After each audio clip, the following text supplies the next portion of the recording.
This season of Merely Roleplayers contains swashbuckling violence, the threat of torture, and the exploitation of a character with impaired mental functioning.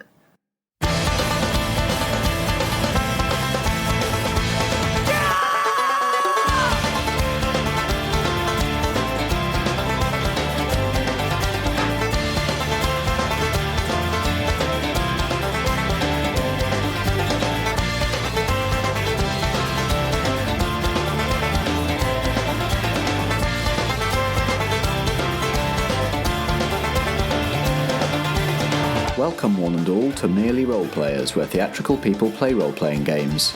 I'm your host and producer Matt, and in a minute I'll turn you over to Strat and the cast to continue the voyage of the good ship Cloudskipper. This season's a journey into uncharted waters in various ways. It's Strat's first time in the captain's chair, though it's certainly not his first time running role-playing games off the mic. And it's my first time sitting back from the table completely for a season. I consulted on some rules bits and about running a game for a podcast audience versus just for the people around the table, but otherwise this is 100% Strat's season. It feels like a natural stage in the journey we're on, for me not to be the linchpin of everything we do all the time. When we first started, I exercised a lot of control over the stories we were telling. As we've gone on, and as I've come to understand the philosophy behind Apocalypse Engine role-playing games more and more, I think we've become less of an auteur-driven production and much more of an ensemble. I'm not going anywhere, but I'm much more comfortable sitting back and letting the rest of the company tell me a story than I was in the early days. I think it's really fun to hear how the story changes when you change the person running the table, even with the same rules framework governing the way the story unfolds. I hope you're enjoying the change of air as much as I am. In other news, you might remember a couple of months ago during Upstaged, I teased an upcoming game called Etherborn, a puzzle platformer featuring the voice talent of our esteemed netmaker Natalie Winter. Well, it's not upcoming anymore. Etherborn is out now on Steam, Switch, Xbox One and PS4. There's a link to the trailer in the notes for this episode, which gives you an idea of what to expect from the gameplay and from Nat's narration. But before you get sucked too far into Etherborn, it's time to weigh anchor! The voyage of the Cloudskipper continues after this quick intro to another programme you might enjoy. Have you heard about Voices at Play? Well, picture this. There's a table, and at that table, there are 16 people, but they're all different from one another. It looks like they're playing a game, but it's not one you've ever heard of. Have I piqued your interest? Voices at Play is an actual play tabletop roleplay podcast featuring marginalized people playing games designed by marginalized creators. You can find out more on ttrpg-voices.com. Voices at Play, making space at the table for everyone. The story so far. The good ship Cloudskipper, quietly gliding across the top of the Arctic Ocean. There is a second part of your business on sea, getting people that you don't ask questions about to other destinations. And currently on board is a man and a woman. You do not know their names. Mr. and Mrs. Sack are suspicious. There is a sputter, and you slowly slide to a stop. Hob. He's the reason the engines have stopped. I didn't want to be any part of this, alright? The others made me, but she's come back for the captain. So there's some big bad lady who's after the captain, and you're up for just handing him over. That's what's happening? Who else is in on this? They all are. That's you, Willard, Rosemary, Nell, and Wex. All of you. Yeah. Life's a game, the world's a stage, and we're all merely players.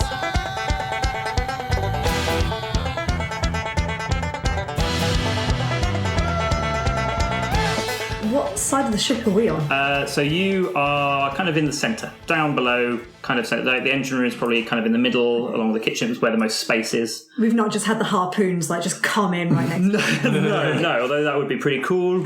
Yeah, you're unaware of that. But you have Cobb, and you know something is going on. I think I would probably defer to you and say, what's our play here? I'm trying to decide how much I care. About the captain. Because that's the thing. I think for me, my loyalty lies to Cobb, but also, obviously, if he's gone against something, he's gone against the status quo. Yeah. I'd be checking in with you as well, because I'm kind of more of a free agent. I'm kind of up for survival. Yes, I think. I want to know more about the thing that is coming for him. So I'm going to press Cobb for more information. Okay, how do you do that? By sitting down harder on him. Cool. Right, look, Cobb, before we make any decisions about which side we're going to land on, we need to know more about this threat. Who is she? I'd quite like to keep the captain around. He's a bit of an old fool, but lets us do what we likes, and that's quite good for me. So, if we can keep him, that's the better thing for me to do, but I do not want to get sliced and diced by some mystery lady. So please give us more info. Sure, Brol's I just, happy. shake him. Yeah, Brol's happy. 10. He was never 100% in on this plan. He didn't really want to be part of it. And I think, you're clearly, it's not wonderful love of the captain, but clearly your loyalty is coming through, and he's perhaps reminded of his own. And you kind of feel underneath you, kind of his whole body sag a little. Yeah, all right, I'll tell you. Her name's Evangeline Notley. People know her as Silvertooth. And she's here for the captain's map. The captain's not always been like this. Me and the others, we've sailed through with him for years, and I think one too many bolts of lightning. Last one did a bit more damage than his physical, He forgot a lot of stuff, slowly over time, but he wasn't the captain we knew. And Evangeline, well, she wanted rid of him and take his map and take it all for herself. Rest of us, didn't want any of that. So she tried a mutiny. We stopped her. And as he's saying this, he's feeling a bit of pride there. This is a thing that you've awoken in him. And I was like, we used to be something. We left her. Left her on an island. Just her. Pistol. One shot. Classic. We thought we were done with her. But the captain, he wasn't up for the life that we would lead, but we couldn't leave him. So we used some of the money, bought this ship, set him up as a lightning trawler, At least we'd be together. Still be on the sea. And then, a few months back, Evangeline found us. How she got off that island, none of us know, but, the rest of them, this life wasn't really for them. They wanted more, they wanted to go back to the old ways, and she made them a deal. Help her get the captain, get the map, get off the ship, split the loot, do what we want with our lives. Most of them wanted it, kind of just went along with it, really. And he just kind of trails off and clearly ashamed of what he has done. Well, that's quite a tale. I've never heard someone be unmarooned before. Right, well, whatever we do, we're going to need more people. So let's go find the people we're left with. Cobb, can you go back to the engine room and undo what you've done, and we'll see what we can do? It's going to take a while. Stupidly, I did a bit of a good job, but if you think that's the best thing for me to do, I can give it a go. I think the priority is going to be having hands to fight if we're going to fight. If you intend to fight, I know where I can get you some stuff to fight with. If we're doing this, come with me.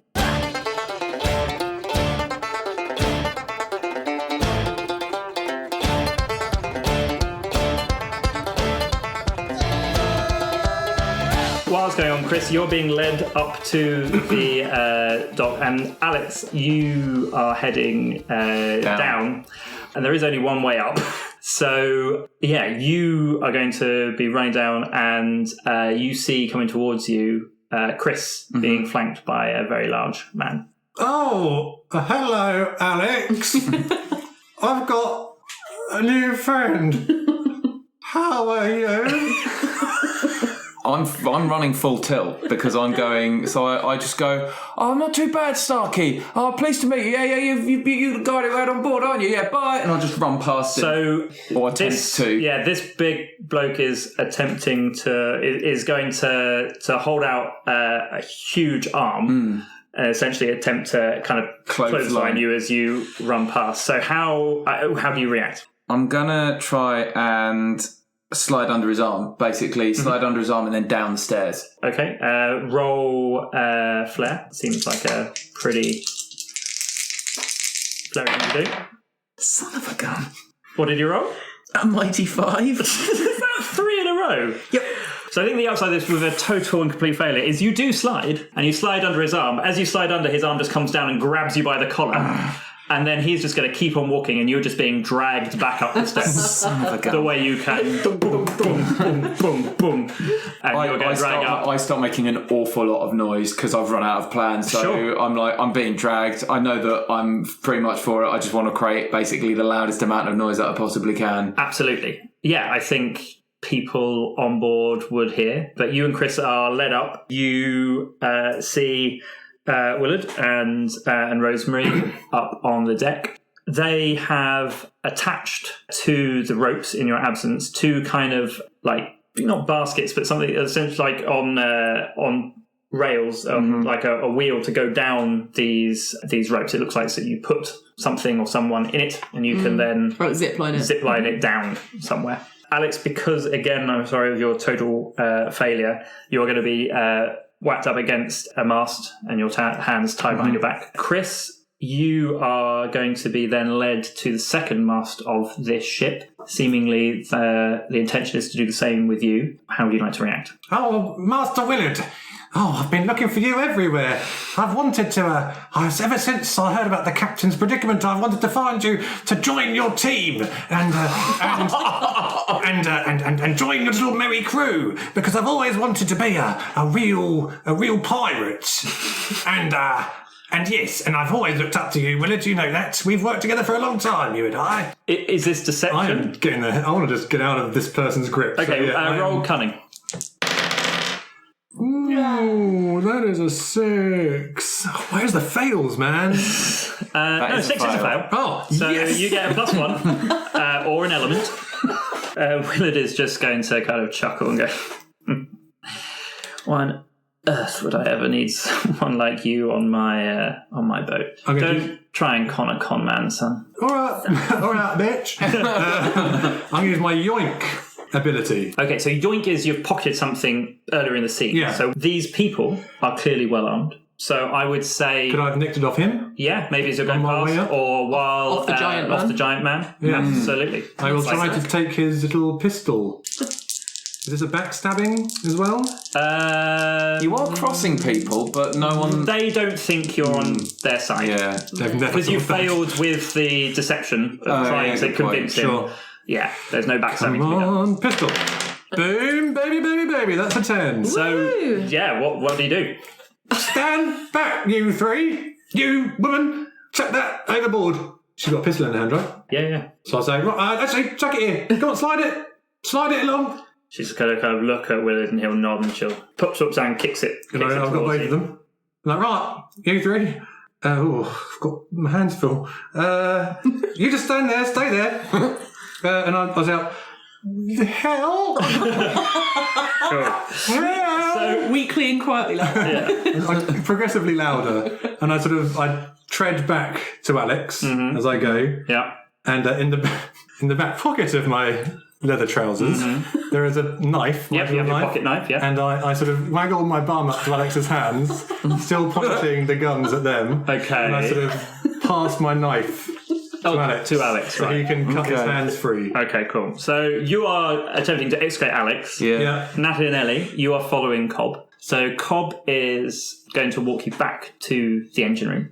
He's going to walk over into another corner, and an area with really generally there's nothing there. It's kind of some tools are stored there, or it's where you kind of some space just for dumping stuff. And it's not something really an area of the ship. It's kind of always just there, and it's kind of always there's always been bothered you. It seems like a waste of space. You know, you've asked, can we hang some tool racks up on there and everything. It's always been kind of denied. You haven't really thought much of it, but kind of both of you, now that he's clearly told you he's about to reveal something, you're kind of walked along and you've kind of suddenly thought to yourself that this room, is it really big enough? And he's going to walk up and he's going to kind of turn around and he'll look at you, Natalie, and he goes, you're going to love this. And he's going to just like give a little tap on one of the planks, and there's going to be a little hidden thing. He's going to pull a little lever, and suddenly there's like a little crank and a whir of cogs, and the wall pivots inwards, a section of wall, to reveal a door. And he kind of gives you a conspiratorial wink and kind of gestures you in. Red stash. So presumably you follow him. So this room, it's not huge, but it's it's a fair size. And what you see, first of all, is a big skull and crossbones flag pinned to the wall. Nice. On either side of the wall, there are a couple of muskets, cutlasses, pistols. There's one, you notice, particularly ornate cutlass, kind of stored on the wall, slightly separate to that. In the middle of the table, it's kind of got maps and writings on it, not in particularly ordered state. And he kind of turns around and goes, well, didn't feel like we could throw it all away, could we? Arm up. Let's save our captain. Yes, boss.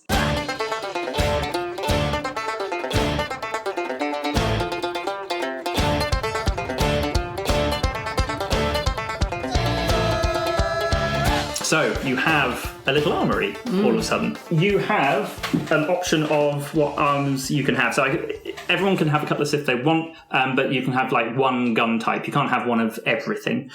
So here you have to choose from muskets, cutlasses, and pistols, which are in this room. I don't want to be faffing with a big long musket or anything like that. I want something small in my hands. So cutlass, yeah, great. Maybe a smaller pistol if that's allowed as well. Absolutely. Like a classic pirate combo. Yeah. Cool. Ellie, how would you like to arm yourself? What was the bigger gun called? Musket is sort of the long one. A blunderbuss is... Yeah, like a hand cannon. Yeah. What's the difference between... Like, what's the between impact difference? Between so a pistol is and moderate damage. A blunderbuss depends on how close you are. So if you're right up close, it's going to do heavy damage. Is there a difference between the musket and the pistol? A musket works at a longer range, but does the same amount of damage as a pistol. Pistol is more kind of close up. Close up. I've never had, in all of the Merely Role Player series, any luck with firing weapons. So I'm going to get one. Excellent. Now's the time. I'll get a musket. Okay, so you've got a musket. Would you like a cutlass as well? I mean, if it's chucked in free, I might as well. Yeah, there's a few there. It's all the weapons that they would have had in whatever past life. Are there any, like, bludgeoning tools? Yeah. There's a cudgel that you could use, kind of just a big bitty stick. And can I stick that, like, in my belt or my apron while I'm not using it? Yeah. You've got all the pockets. So I do. a cudgel pocket. Can I take 2 cutlasses? Yeah, absolutely. That's definitely if you're like, oh, I finally got swords. You can have it. So so we'll say you can have a sort of like a ranged weapon, and then you've both got 2 kind of short range ones. So Cobb is going to pick up a cutlass. He goes for a particular one. Kind of figure this was probably his. It's not very ornate, but it looks well used. I do look longingly at the bejeweled one. It does catch my eye, I think, but I'm going to go with the 2 practical ones for now. Thankfully, Starkey hasn't seen it. And he will. He kind of looks to you, kind of expectantly. He's kind of you're the one that's convinced him to go down this path, and he's kind of looking to you to see what to do next.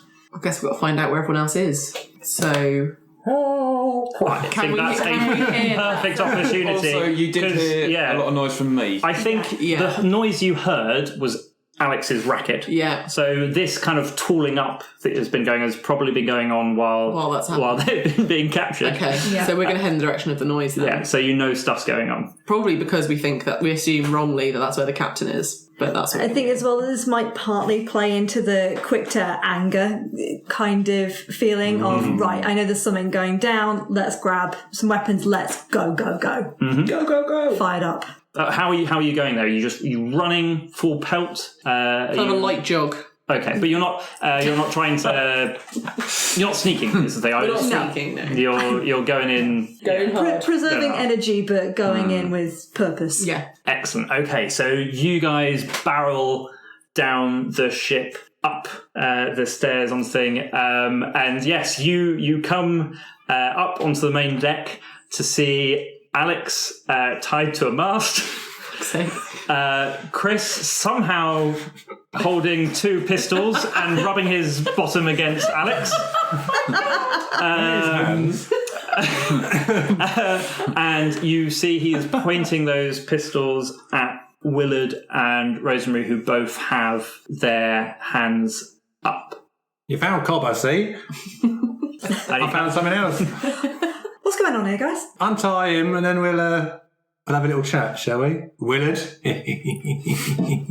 I feel like at this point we don't know whose side you're on. Because I'm rubbing my bum on Alex and I'm pointing my pistols.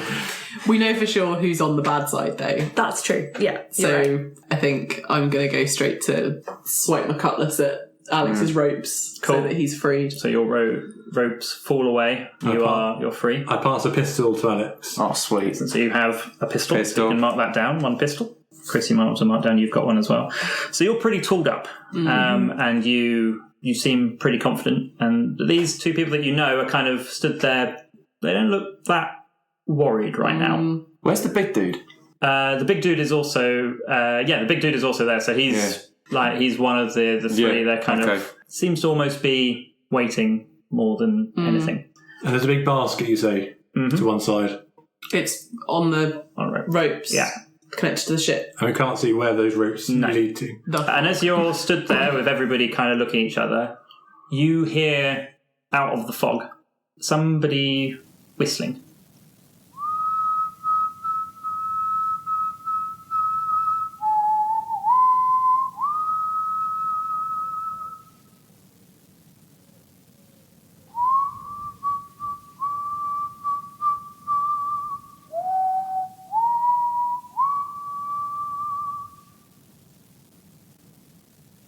Natalie, you look to Cobb, and the blood has drained from his face. He is terrified. And out of the fog walks this woman. Chris, you have seen her. She was the one that had the cutlass to the captain's throat.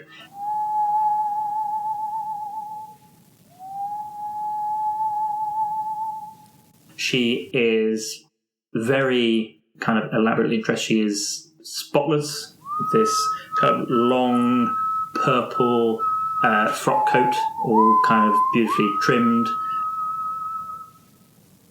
She has a glorious hat on with long, flowing kind of jet black hair.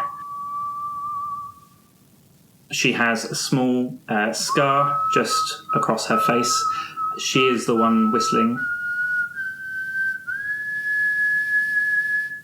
And she is currently walking behind the captain, flanked by the other members of the crew. She just abruptly stops whistling and looks around. Very impressive. But I fear this is where your fun has to end. I'm taking your captain, and I will do you a deal. Him, for your lives. Take him away, you keep the ship. What's going to happen to him? That's between me and the captain. He has certain knowledge I need, somewhere buried in that raddled, lightning-scarred brain of his. So I'm currently standing there. I've just been freed. I've got a pistol.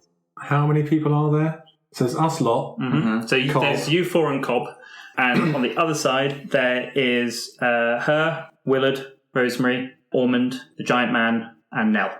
Those three who I've disarmed haven't got any weapons? You didn't pat them down. No. I just know that I've got her pistol. They don't seem to. You kind of get the feeling that the ones that you disarmed, I mean, they've got cutlasses at their sides, but like you've got them at gunpoint, so it's like they didn't draw them because they assumed you'd just shoot them. Sure. So they have them. They don't seem to have any long-range weaponry, but the others, they do. Well, Mrs. Sack, I have to say this is very rude. I've never been known for my politeness, it has to be said. I'll give you 10 seconds to decide.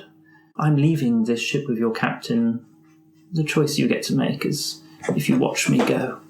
Did I hear she wanted a map when I was sneaking? Oh, you wanted a map, did you? What do you know of a map? No, what don't I know about maps? I've been on this ship for a long time, you know. Deck rat everywhere. I've been everywhere, I have. And you know where this map is? Oh, I might know where a map is. I'm not after a map. Well, I don't know what map you're talking about. I've seen lots of maps. What map are you talking about? She kind of looks you up and down. You were never in his service. There's no way you'd ever know. He can barely remember himself. He knows who I am. That means he knows me. And he's told you of the map? Well, we used to have long chats, the captain and I. For hours and hours every night, he'd say, "You know what, Starkey, Mr. Starkey," he'd say, "there's a fantastic map I once had." And I'd go, "Really, is that right, Captain?" He said, "Yes, there was a lovely map, but I lost it. I never found it again." I said, "Oh, that's a shame, Captain, sir. Oh, what if somebody came looking for it one day?" And he said, "Well, if they did that, they'd be very disappointed. And they'd have to leave peacefully. And leave me and everyone else here alone, because I don't know where that map is." That's what he'd say. You did say, I mean. Roll cunning? So cunning. Snake Eyes! So glad. It was going so convincing right up to the end when you started saying you should have to leave and leave everybody happy. The end. The end. She's not even going to dignify you with a response. She's just going to start walking the captain towards the thing, and he's just perfectly. You got to get the sense he probably doesn't know exactly why this is happening, but he's clearly doesn't think he's in a position to stop it himself. So he's kind of going along with this at the moment. I'm really stuck because my whole thing is protecting people that I care about. I don't know how close I am to the captain, but she said that if we don't let her go, then all of my friends will be hurt. So a greater good, right? And if she takes the captain away, she leaves us with the ship, and I'm concerned about the ship, but not necessarily close to the captain. I'll get to be first mate. She hasn't said that the others are going with her. Oh yeah, what's happening to the others? Can Willard stay? Willard decides to laugh. Why on earth would I want to stay? We're going with her. No. And then suddenly, from out of the fog, as things likely happen, you hear a furious voice of somebody you haven't bumped into yet, and it may have been crossing your mind, you didn't know where she was. You hear India Bain, the senior fisher, suddenly scream out, "I don't think they will!" And suddenly lightning shoots out of the thing and peppers Willard and the others that had no weaponry. And she's clearly got up on the on-deck lightning cannon that you have, which you use to defend against kind of the creatures that fly around. She peppers them with lightning. And you see Spassasack suddenly take her pistol, fire back, and she is bolting with the captain to the rope. I'd like to shoot the rope with the basket on. Sure. Roll savvy to see if you can work out the best. Yeah. 8, 9. Dang nabbit. So I think what is going to happen is you are going to shoot the rope, but not before she gets there, grabs hold of it, and swings off into the darkness with the captain.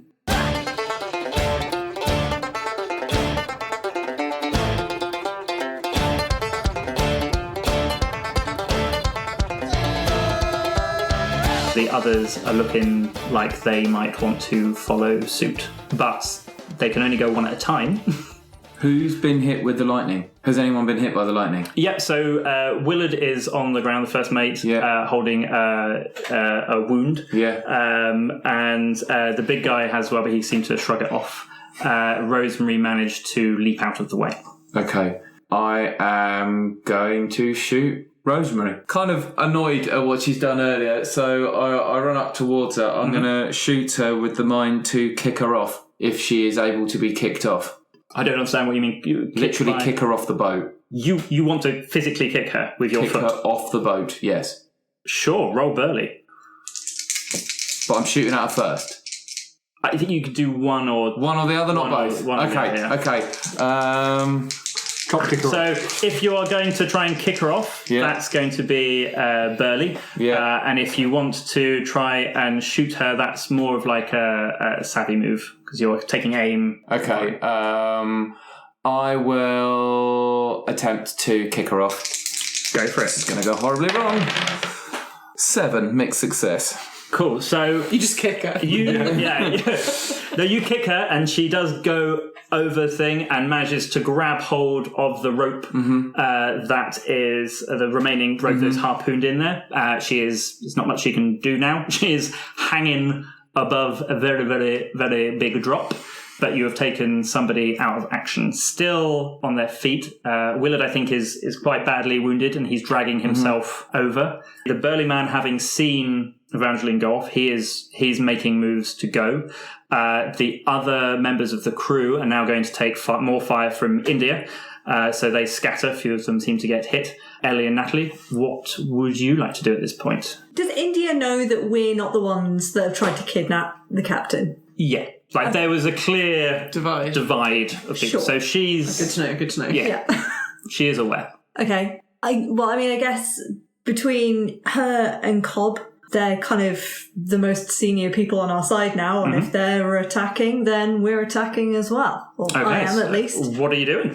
So I guess I'll charge forward to the nearest crew member that's trying to escape. And excellent. That would be Ormond, the quartermaster. He is going for it. Del Boy? Yeah, Del Boy is getting out of there, he is. So what are you going to do? I got my cutlasses. I'm going to run him down and swing at him. Sure, run down and swing away. Roll. Are you just the way I'm going to do it with sword fighting is depending on how you're doing it. Will depend the role. So if you're just kind of just going in a hack and slash, it's kind of going to be more of a burly thing. Whereas if it's more kind of dueling, that more swashbuckling, leaping off of the side and swinging in and all that sort of stuff, is going to be more of a flair thing. So describe to me how you want to attack him. Oh, I'm literally just barreling along the deck with a big old slashy swing. Sure. So roll burly for me.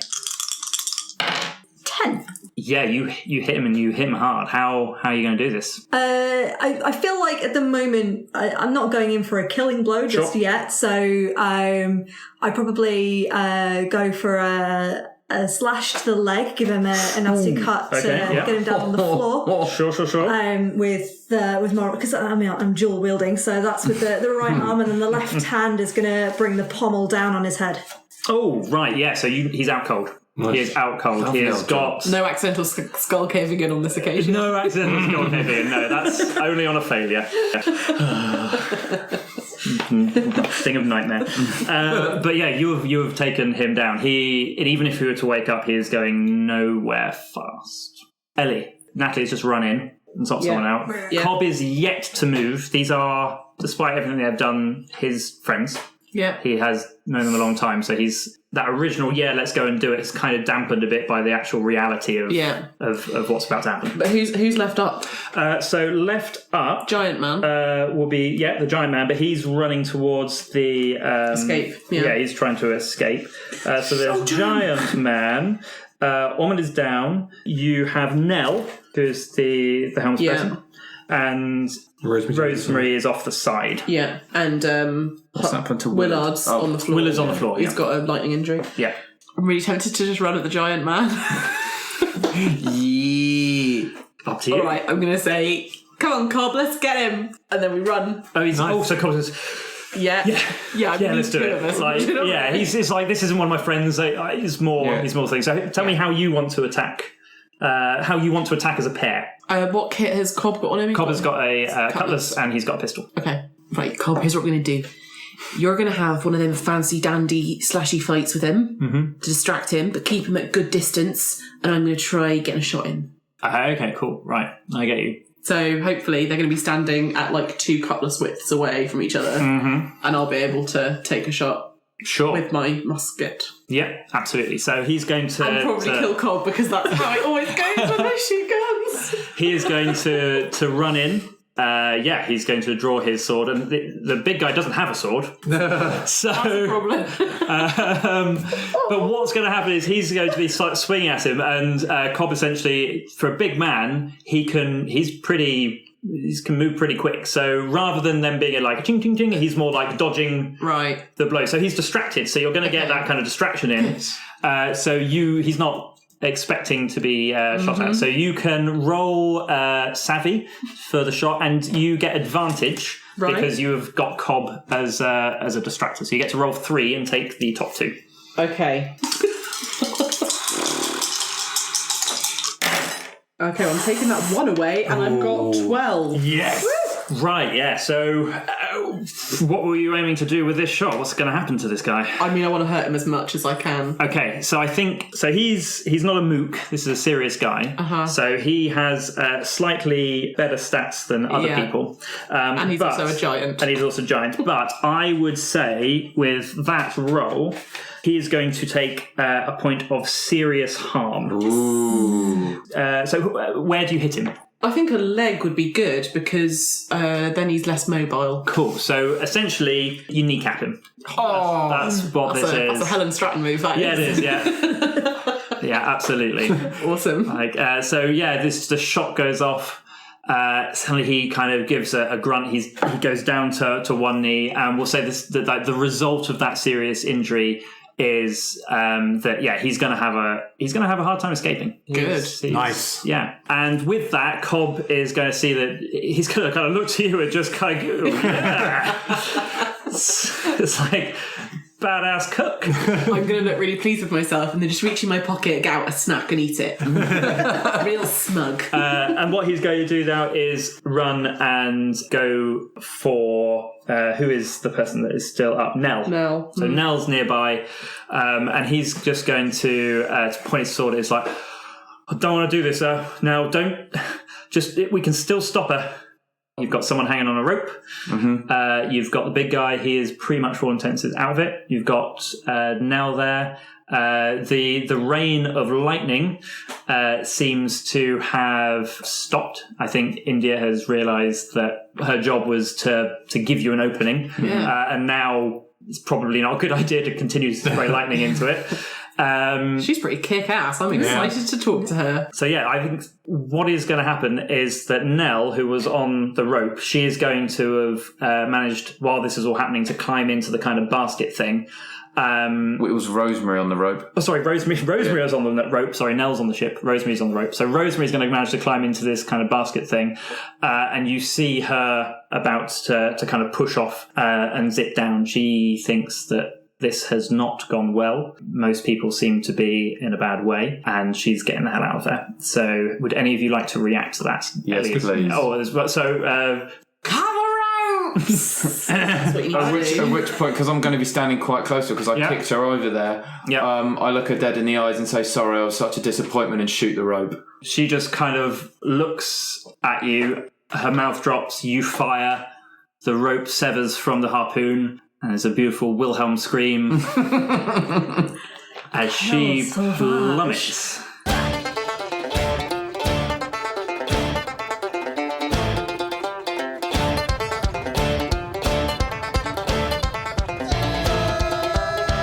There's been an escape, but you've got one of Evangeline's crew and some injured or out cold members of the captains. You find yourself in a pretty fortuitous position. So Captain and Evangeline gone, but no one else was able to follow. So we have one deceased ex-now member of your crew, who Rosemary. R.I.P. You have Ormond, who is unconscious currently, because got a big smack on the head. You have Willard, who was injured, but doesn't seem to be serious, but he is wounded. A lightning owie. Has a lightning owie. Nell, she was pretty all right by the end of it, I think. No one got... Didn't Cobb go to confront Nell? Yes. Yes. But he was kind of like just... He just gave her a talking to. He just gave her a talking to. There was... So she is fine. You also have, obviously, you have Cobb, who you talked onto your side. So you have an ally in Cobb now, which is very useful. And also, seemingly, India has decided that she was going to act rather than just let things happen. And you also have this giant of a man with a very, very poorly knee. Mr. Sack. Mr. Sack is on board. So essentially, there is somebody who has taken your captain, wanting a map, seemingly didn't know where it was, so doesn't seem to have got hold of it. I want to know more about this map and whether we might have inadvertently already walked past it. Off of the armoury. In the armoury. I'm also envisaging India making a beautiful grand entrance to a big fanfare. What happens is she kind of swings out of the fog from wherever elevated position she was, does a little forward flip in the air, kind of lands nimbly. In superhero position. Superhero position, stands up, kind of dusts off her hands, folds her arms, and just looks pretty pleased with herself. Maybe looks down at Willard and just kind of like spits on the floor next to him, not very impressed with his behaviour. But she's there now, so you can make use of her if you wish. But in terms of other things you want to do, so there's investigation. Is there anything else? Probably you want tie to do? up the baddies. I've got a length of rope, so I'm going to tie up the big one. He's pretty badly hurt, so he's not in much of a position to resist. He's big, but he kind of knows he's not in a good way, and no one's coming to help him. So I think I'll tie him up. Oh, okay. And I'm gonna with his knee. And I'm going to bend his knee back. Oh, sorry there, sir. He grits his teeth. He's not making much, he hasn't necessarily said much, or he's just gritted his teeth. Well, he only grunted when he got shot. He's trying to be as stoic as he can about it all. But yeah, I say there's no problem. They're defeated. So you can tie them all up. I think Ormond maybe he's still out cold, so you kind of just tie him maybe by his arms around the thing, let him sleep that off. Absolutely. And can I check them? Can we check them for anything as well? Yeah. So before we investigate, can we... Yeah, sure. Roll Savvy. Oh, yeah, boy. That is a 12. First of all, you get all their weapons, some more pistols and cutlasses. You find on Ormond, you find a hidden blade. Ooh, like a switchblade. Yeah, very keen. Yeah, switchblade hidden in his boot. On Willard, you find a note, just a piece of paper. It has the name of a tavern, the Illwind Tavern, on it. And on the big man, you find a key. Mr. Sack. Mr. Sack has a key. I want to ask him about the key. And have we heard of this tavern before? Yeah, actually, yeah. Chris, you've spent a lot of time on land before this, so roll Savvy, and let's see if you do. That is a big fat 6. Yeah, you haven't. You don't know where it is. You don't know what taverns are. What is this tavern? A tavern? Yeah. Can I question Mr. Sack, please? You absolutely can. Yeah. So you walk up to Mr. Sack, and he kind of he's looking at it. He's a bit pale. He's lost a lot of blood thanks to you. You're not his favourite person in the world right now. Well, Mr. Sack. How the tables have turned. I could patch up that knee for you if you like. I'll take that as a yes, that would be lovely. Do whatever you want. Well, I don't want to. And leave me alone. Oh, good bargaining tool, I thought. Unfortunate. Should we shoot his other knee instead? Oh, yeah, okay. We'll shoot your other knee if you don't want to have a chat. Cool, roll Burley. Let's see if you can intimidate him with your gun. Can I help guns her? and your guns. Can I help her by girding over her shoulder? Sure. You roll if you want to roll cunning to see if this cunning ruse of yours to try and do that helps. That is a 9. So you can add 1 to your roll, but I think it was more of like he's just unnerved by you and taken off guard, and you're probably not going to be able to. I think he's going to ignore you from now on. Sure. So you've helped this. So he's like, who is this weird man? I'll talk to this lady here, this person. Okay. So you could add 1 to your roll. So Don't treat me like a Yeah. 10. No, don't. No, what do you want? What do you want? Well, we want to know what's those keys for? Key, that one key. Is it one key? I think it's one key. It was 1 key, yeah. What's that one key for? That's Silvertooth's cabin. Interesting. Where's she taken the captain? Heading on to Grimspire. Gonna question him there. A very useful and thorough answer, thank you. Tell me more about this map. What's it for? Why'd she want it so much? He seems pretty reticent to answer this question, so you kind of give him a bit of a poke in the other knee with the gun to remind him of what's on stake. Who doesn't? This is clearly something he really doesn't want to give up. The old captain, the resistor, he found something. He found something, and, well, we never knew exactly what it was, but he told Evangeline one night was worth more than any treasure, any pile of doubloons you'd like to know. She wanted it. We're going to get it. Say what? You've been listening to Merely Role Players with Ellie, Nat, Starkey and Alex as themselves, sort of, playing a game designed and run by Strat using the Powered by the Apocalypse engine. I'm your producer, Matt.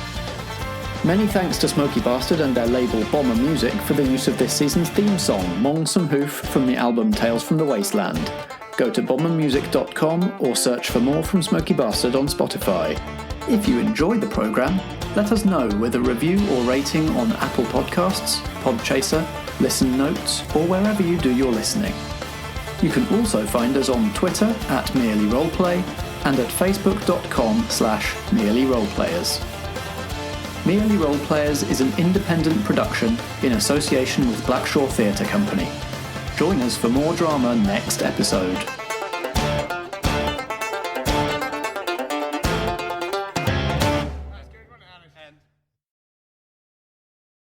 So Hob is going to hobble off. Cobb is going to hobble off. Hob is going to cobble off. Hob is going to cobble off. Down to the shoes back in the day.